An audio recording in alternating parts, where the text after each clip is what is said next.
In today's video, I've got a stack of dollar books to share with you, and then I've got a stack of books that were actually given to me, and a couple of them are truly amazing. Check it out.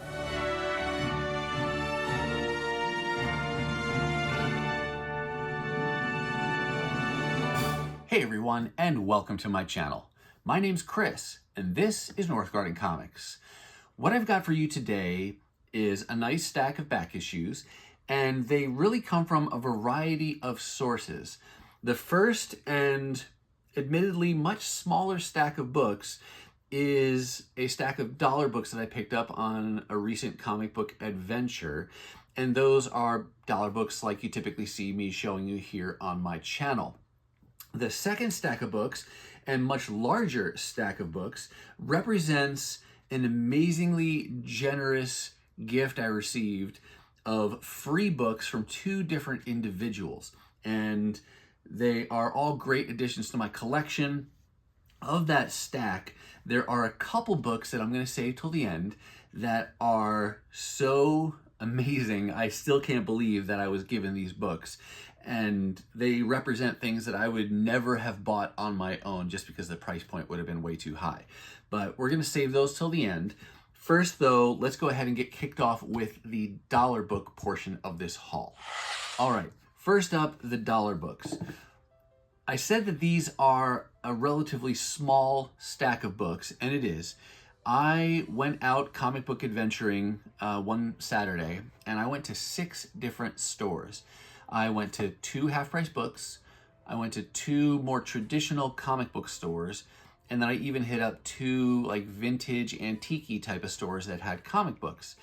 And in all of those hours of driving around and digging through boxes, I came home with only 7 comic books. I share that because it's very easy to watch social media, YouTube, Instagram, Facebook, things like that, to see pictures or videos of hauls that people have brought home, and they get these amazing deals. And admittedly, I do make some amazing finds and get some great deals on things, but that's not every week that that's happening. Those are the highlights. And there's plenty of times where I find nothing at all, and other times like this where I spend a lot of time driving around and digging through boxes to come home with relatively few books. But I share that again so that way you can know, hey, it's not just me that you don't find things sometimes.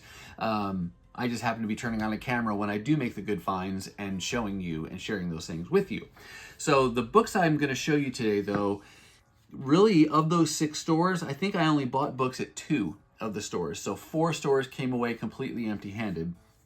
These first few books are dollar books that came from a comic book store, and they're in really nice shape despite the fact that they were just there raw, no bag or board. So that means I probably got to them relatively shortly after they brought them into their inventory, because once people start fingering through those boxes like that, then they start to get damaged and things. So happy that I could get to them early. But the first one I want to show you is this, Savage Dragon number 13. I'm not collecting this title or this character, but there are a few issues that are, I've decided I want to have in my collection. One of them was, for example, issue number 2, 5? One of the single-digit numbers where the Teenage Mutant Ninja Turtles are on the cover and made a guest appearance inside. I like the Turtles, so I thought that was a cool issue. This is another one. This is a book that was penciled by Jim Lee, and he also does the cover. Apparently what they did at Image at one point was all the creators shuffled up creative duties and traded off to work on each other's books. So whereas this was normally done, both the writing and the penciling, by Eric Larson, this month it was Jim Lee doing the pencils, and it was written by Brandon Choi. So they took over creative duties of this. Eric Larson worked on something else, and everyone kind of shuffled around. And when I had seen this, credit to Eric Spag, fellow YouTube creator, he had shown this book and mentioned that whole shuffling of creative duties. And as soon as I saw this, I knew I wanted to add it to my wish list. Thankfully, I didn't have to wait too long before I found a copy, but just a great Jim Lee cover and he does the interior pencils as well in his typical, Jim Lee style. That's a cool image there. And then there's a cool image here a little bit later I wanted to show you as well. Come on. That one. Yeah, this double page with Grifter and Savage Dragon breaking in. But I just thought that was a cool cover, cool interior pencils by Jim Lee. So I wanted to add that one to my collection. Another image title that I had never heard of before seeing it in the store this day, Wild Core. This is the preview issue, and it is a wraparound cover. I want to say that's done by Brett Booth. Yeah, Brett Booth doing that cover there, wraparound. This story, I've only read this preview issue, but it seems like this team came together after the conclusion of Backlash's solo series, and then they put this team together to form this Wild Core team. And this series only ran for 10 issues. I'm not looking to collect the whole series. I just like these preview issues, and a couple of these characters look cool. I know Zealot from Wildcats, like her, and this character back here, Taboo, she seems like a pretty cool character as well. So I figured I'd grab that Wild Core previews since it was just $1. Related to that, I did pick up this copy of issue number 1. This is the B cover.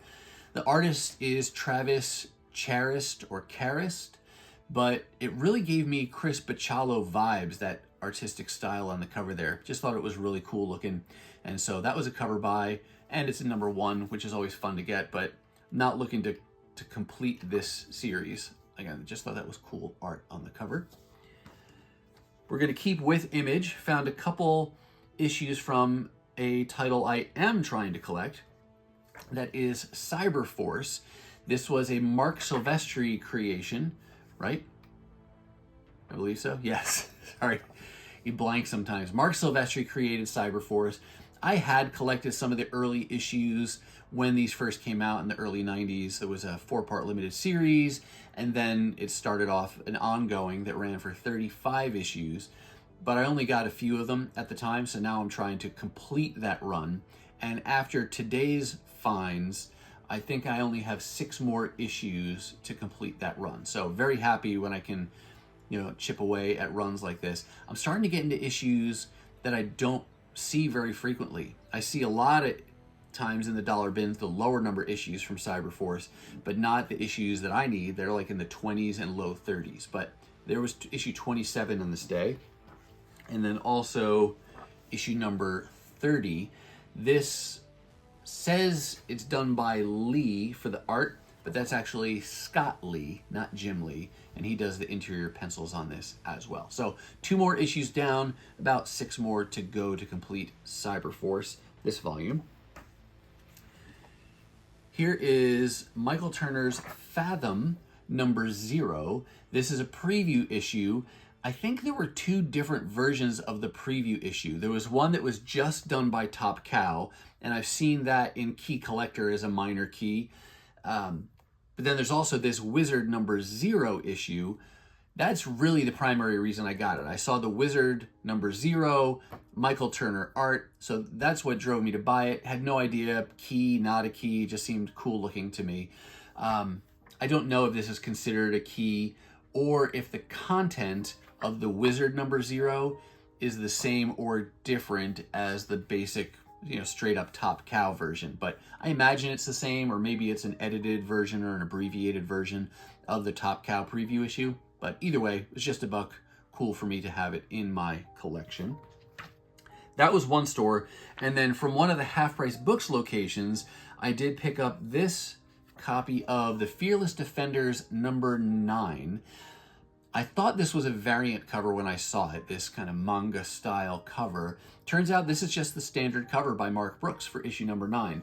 And kind of cool, it's got this manga style, and I don't know if it's going to come up clearly here, but you got Danny Moonstar in the corner there saying, okay, now we're just pandering. And I guess maybe with that style of the cover to bring in sales. But this is part of a 12-issue series with covers by Mark Brooks, interior pencils.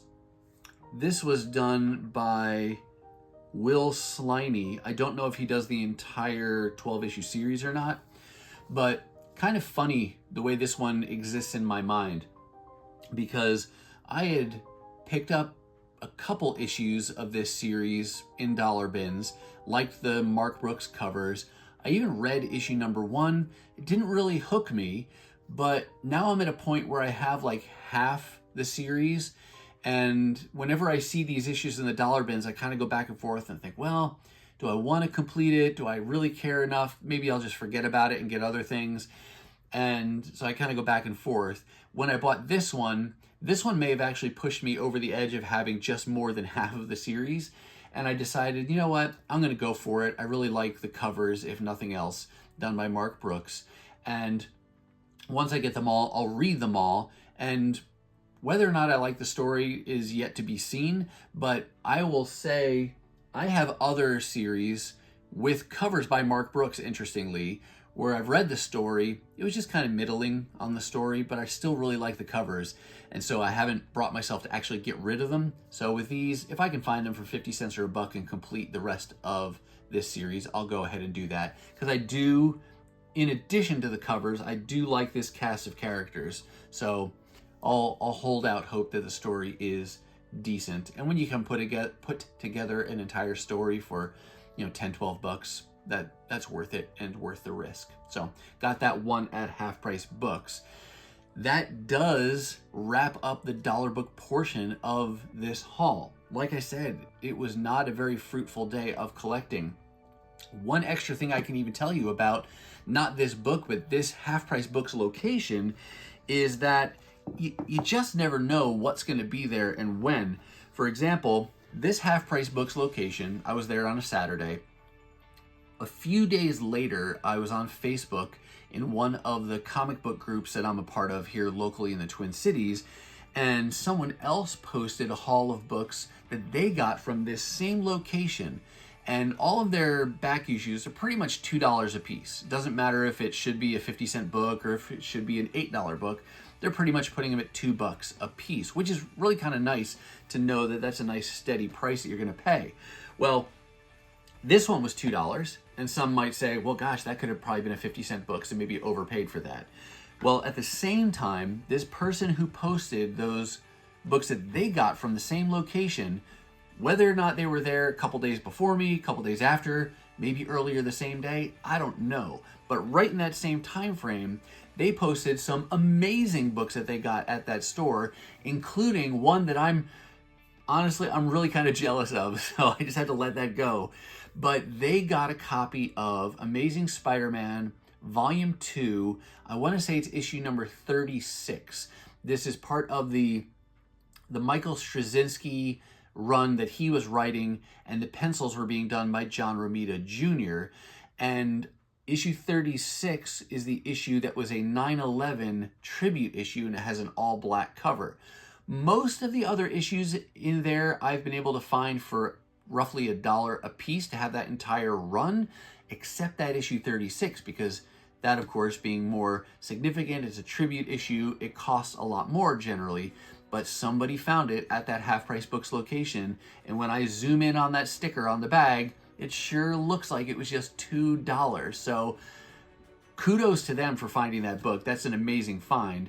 But I share that kind of in a similar vein of what I said earlier about, you go out and you dig through the boxes and you don't always come home with a lot of good books.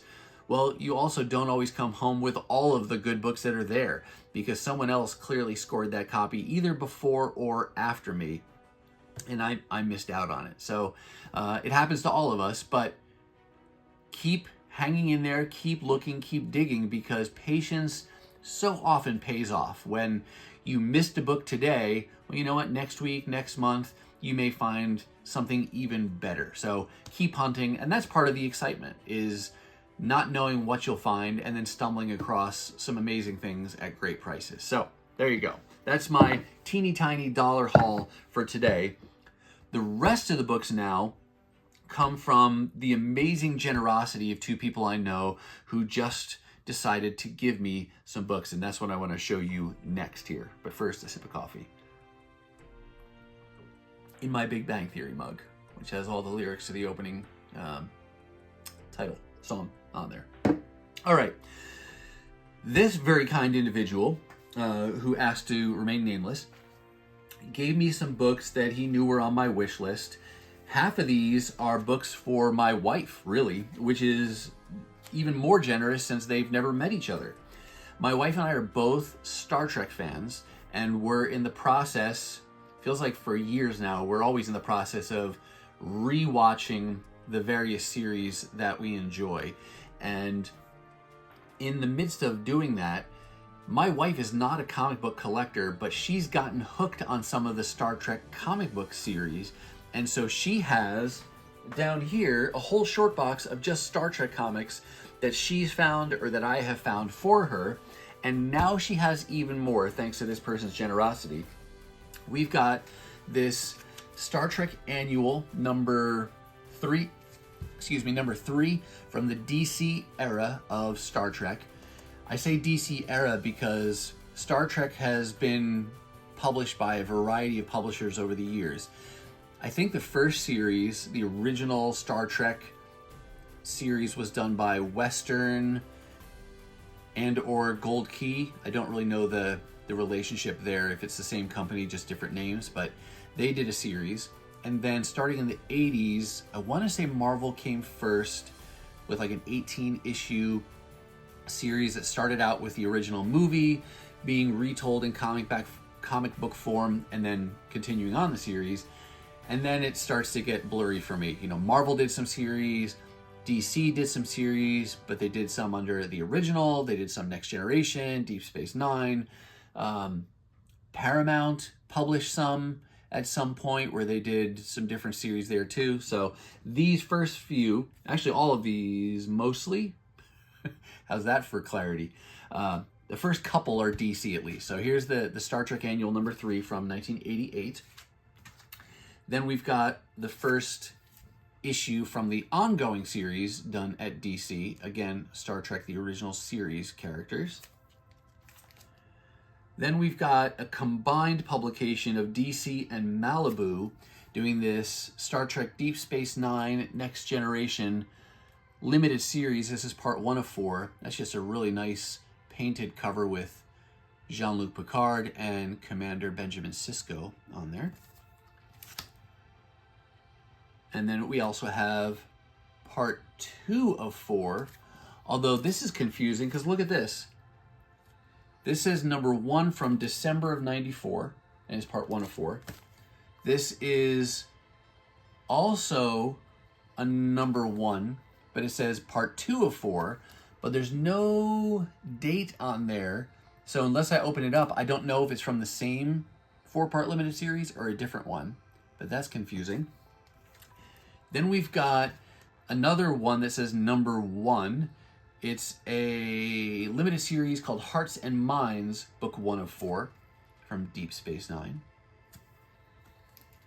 And another number 1 that says At the Edge of the Final Frontier. That's a nice, I like that cover with the main cast on it. And then one more Star Trek book. This is Deep Space Nine. Looks like it may have been maybe an ongoing, because this one just says based on the hit TV series. This is number 2, and this one's kind of cool because it's got this trading card in there with Benjamin Sisko on it, and that makes me guess that maybe this was polybagged when it first came out, but really cool that he had not only the book but the trading card as well, because my wife Nicole really likes the trading cards. She actually even has a little binder with card sleeves in it where she's put together a whole Star Trek trading card series that we'd picked up a while back. But yeah, that's another card for her collection. So super great that not only did I receive some comic books in this gift, my wife received some as well. So thank you from her for those. Then this same individual gave me almost an entire run of comics that I only had a handful of issues on so far. These are all from a series called Weapon Zero, done by Image Comics back, I'm guessing this is late 90s maybe early 2000s, not sure. I was first drawn to this series because I saw that Walter Simonson was doing the writing and that Joe Benitez, aka creator of Lady Mechanica, was doing the pencils. And this one started out with a 4-part limited series as well, and it was numbered a little bit uniquely. Each of the issues, instead of being 1, 2, 3, 4 for that 4-parter, they were actually listed T-4, T-3, T-2, and T-1. Then they did a 0 issue, and then it started with number 1 and ran for 15 issues with this series. I've so far read the limited series, and that was okay. Again, drawn to the creators on this book, but I haven't read the full 15 issues because I had mostly holes and not so many books yet in my collection. But thanks to this person, I now have all but 1 issue of this entire series. And so once I get that final issue that I'm missing, I can read the entire thing. And again, we'll see. Will I love it? I don't know. But when you're getting books for, in this case, amazingly free, but these are not expensive books, even if I had to buy them. You can find these in the dollar bins usually. So you spend 10, 15 bucks for the whole story, and if it's not so great, it's pretty low risk. It's not much different than going to a movie. You're done in 2 hours. So here's issue number 2. And then I have issues 1 and 3. But then we continue on in consecutive order here. Number 4, 5, 6, 7, 8. You can tell it's a space sci-fi type of a setting. Here's number 9. 10 with a Scott Lee cover again, like we saw on Cyberforce earlier. There's 11. 12. 13. And then number 14 is the one that I'm still missing, but then here's the final issue in the series, number 15. So again, amazing generosity, giving me almost a complete run of a story. Super grateful and appreciative for having those books now in my collection. And then this person gave me one other book that was double boarded, bagged with a note on it. It said open carefully, so I had no idea what I was getting into. I didn't know what any of these books were until I opened the box. But this final book is one of those that I said at the beginning that completely blew me away. It's so amazing. Let's just go ahead and show it to you. It is Red Sonja, She-Devil with a Sword, number 1. If you're not familiar with the character, this is not her first appearance, but it is her first solo title that I want to say ran for 15 issues. I have put together a good portion of this run so far by just keeping an eye out as I'm in the dollar bins and as I'm at local sales and shows and things to find those issues. You can find reader copies of most of these a lot of times for just $1 or $2, and they're just a fun era and a cool character, and I like these early Marvel years for this character. She's still in publication. I want to say, is it Dynamite that's doing Red Sonja now? And there's a whole slew of titles and variant covers for every issue and things like that, but I kind of like these Marvel years the best. But this one, in addition to being number 1, which instantly would mean I'm probably not ever going to see it in a dollar bin, and if I do, it's probably going to be really beat up when I find it. This one, if you can't tell in the video, is very much not beat up, and I can show you how not beat up it is when I flip it over and do this. 9.6. Yes, that is the card that came from the slab in which this comic book was once encased. This was a graded book, and this person told me that they had it. They had actually won it in a giveaway, and I don't remember if it came cracked or if it fell while in this person's possession, but the slab got broken, and so they cracked it out, freed that comic book, and knew that this was something that I wanted, and so sent it to me. So absolutely amazing that I have a copy. And I've never had a book like this that had been slabbed at one point, and I can put the grade on the back. But if you can't tell, I did put this one in Mylar, so this one's nice and protected. But very, very happy to add this to my collection. Very excited to own a copy of this book. It's such an iconic cover, too. Now, that's all the books from the first person. I mentioned that there was a second person who also gave me a book, but I did buy some books from this person as well, and I'm going to show you those first. So I'll hold this one up while I tell you a little bit of the story. This is Special Marvel Edition featuring Mighty Thor number 2. This is a square-bound book. It's a reprint issue, and I honestly I looked up these Special Marvel Editions before filming this video, and I can't remember any of the details about this. So if you know something about the Special Marvel Editions and what they went on to become, I want to say it went on to do other things, but yeah, let us know if you know down in the comments. But I liked this book because it's Kirby art on the reprints. The only problem I'm having with this one is that on the inside, whereas sometimes reprint issues will tell you where the content came from originally, originally presented in Mighty Thor number blah, blah, blah, or Journey into Mystery number this. This does not, at least as far as I can tell, so I don't know where these stories originally came from. That would be nice to know. I also know from experience and from hearing it from some of you that a lot of times these reprints are edited versions of the original, so you may be missing a page or a panel here or there, but that's fine with me. I just think it's cool looking art. I just like to look at this. It is a pretty beat up copy, and so this was pretty cheap that I got from this individual. But the person from whom I bought these books and from whom I received this amazing gift that I'm going to show you is someone we know through common selling. What I mean by that is that my wife Nicole and I, we have a booth in a vintage shop here in the Twin Cities metro. And if you've never been to a place like that, the way it works is when you walk into a store like this, there will be booths or aisles or sections of the store all throughout.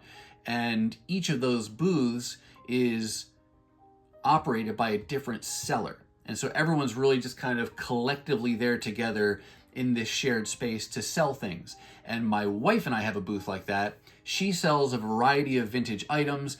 I sell just comic books. Not a ton, but it started with me just saying, hey, if I sell some comic books that I don't want for my collection, maybe that would get me more money that I could then turn around and use to buy more comic books. And I have been doing that now for a few years. In addition to selling stuff just for my collection, I do keep my eyes peeled when I'm out hunting. If I find a good deal on a book that I know that I could upsell, then I'll do that as well. It's not making a ton of money. I'm not here to brag about it, but really it's there to get me a little bit of money that I could then turn into buying comic book supplies, or save up some money and then eventually get an omnibus, or just buy more dollar books, but using the hobby to try to start funding the hobby as I can. But it's one of the other sellers that had acquired or purchased a small collection of comic books as part of a larger purchase. So made a buy from someone of a variety of things. I don't even know what else was in there, but there was a stack of comics as part of this sale. And he does not know comic books at all. So he sent them home with my wife one day and said, just let me know what you think. And that was really as vague as it was. And so I went through this stack of books and thought it'll be helpful to him if I can give him an idea of how much he could get for each of these books if he was going to sell them. And the vast majority of them were really just, $1, $2. They were cheap books. You're not going to get a lot for them because the books themselves were not valuable and they weren't in the best condition. So that's just kind of like your cheap, a few books you're going to put on these things type of a deal. But then there was a smaller stack, still nice, that was books he could get significantly more money for in some cases. We had Silver Age books in there, there were early Bronze Age books in there, and I went through and kind of looked at a variety of sources and made a list for him of what I thought he could sell each book for.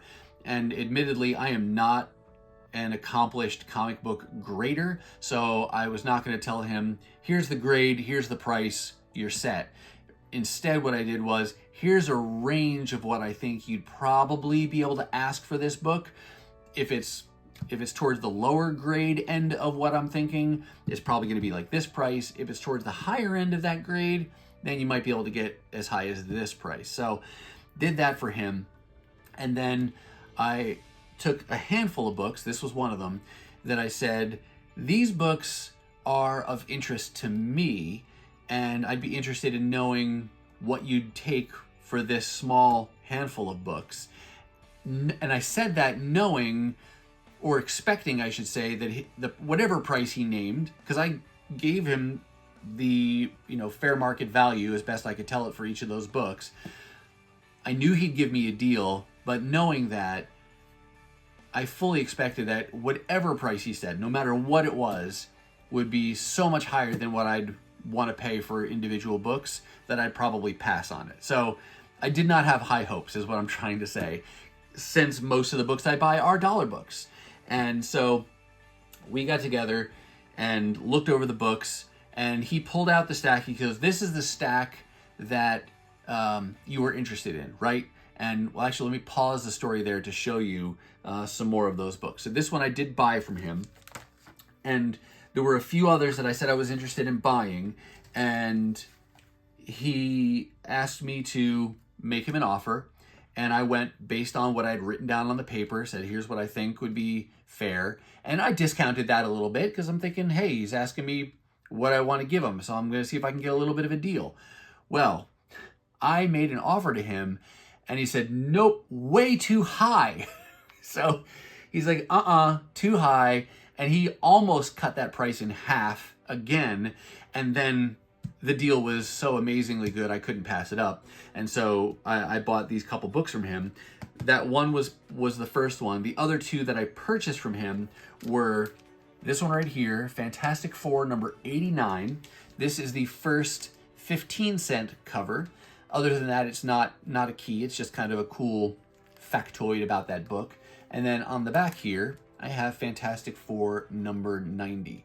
Now, in case you're wondering, this is a Mylar bag, and that's a half-back backing board in there, so you can put a comic book on either side of that backer board. And what I do to conserve both money and space when I'm putting stuff in Mylar is, wherever possible, I will put a book on the front and the back. So that's what that is. So I got an amazing deal on those. So that right there made my day, those two plus this one.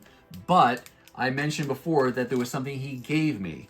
Well, I kind of told this story in reverse so that way I could show you this as kind of the final punchline. Of the stack of books he pulled out, he said, these are the ones you're interested in, right? And I said, yes.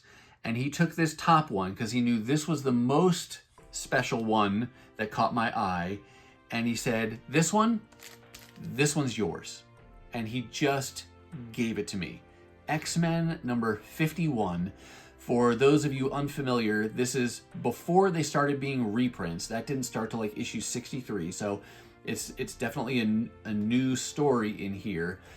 And I don't even have words. I can't believe that he would sit there, slide this across the counter and say, yep, this one's yours, take it. Knowing the price that I said he could get for this book, and he just gave it to me. And it was his way of saying thank you for all the work I had done in pricing up that stack of books for him.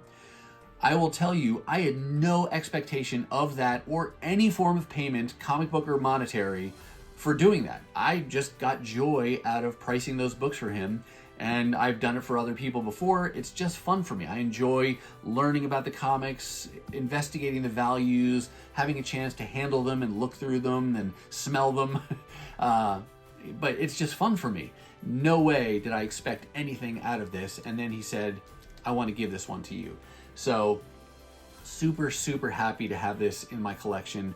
Never would have bought this on my own. And I'm so glad that I at least entertained the conversation, because when I said before that I pretty much would turn down any price he gave me, That's not true, because he made it so ridiculously good that I couldn't pass it up. So here's a Silver Age X-Men book that I never thought I'd own, and that I got it for free as a thank you for helping him out. So very, very excited and completely blown away and amazed to have this book. All right.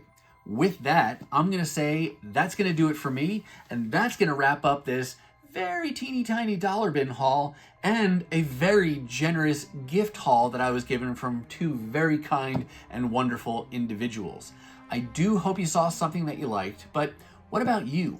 What kinds of things are you finding in your own adventures? Let us know down below. Now, if you're not quite ready for the YouTube fun to stop, I have hand-selected a couple videos here for you to check out. As always, thank you so much for watching, and I'll see you next time.